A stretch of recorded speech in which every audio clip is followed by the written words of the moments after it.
মহাগঠবন্ধনৰ এতিয়ালৈকে যদি চাওঁ আমি আৰজেডিত আপুনি তেজস্বী যাদৱ এই মুহূৰ্তত অগ্ৰগতি লাভ কৰি আছে ৰঘুপুৰ সমষ্টিত তাৰ সেইদৰে কংগ্ৰেছে এইখিনি মুহূৰ্তত 7টা সমষ্টিত তেওঁলোকে লিড কৰিবলৈ সক্ষম হৈছে আৰজেডিয়ে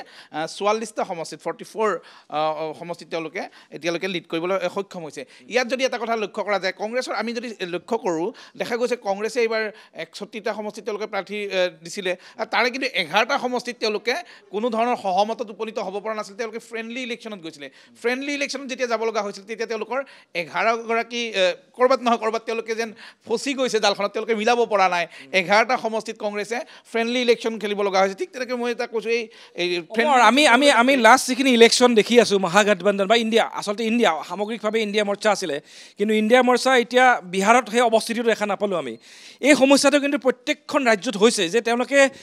চিট শ্বেয়াৰিঙৰ যেতিয়া কথা আহে তেওঁলোকে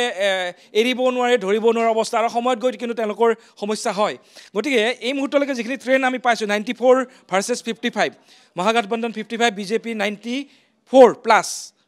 গতিকে এই কথাটোৱে আচলতে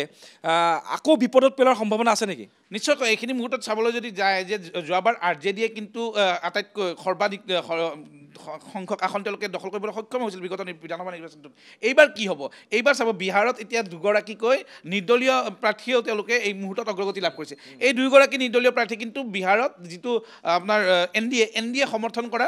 প্ৰাৰ্থী ঠিক সেইদৰে আমি কৈছোঁ কিছু সমষ্টি এতিয়া বাছৱাৰা সমষ্টিটো চাব বাছৱাৰা সমষ্টিটো সেই যি তেওঁলোকে ফ্ৰেণ্ডলি ক'ৰবাত কণ্টেষ্ট কৰিবলগীয়া হ'ল তাৰপিছত তাতে বিজেপিয়ে অগ্ৰগতি লাভ কৰিবলৈ সক্ষম হৈছে এনেধৰণৰ কিছু ছবি এটা আহিছে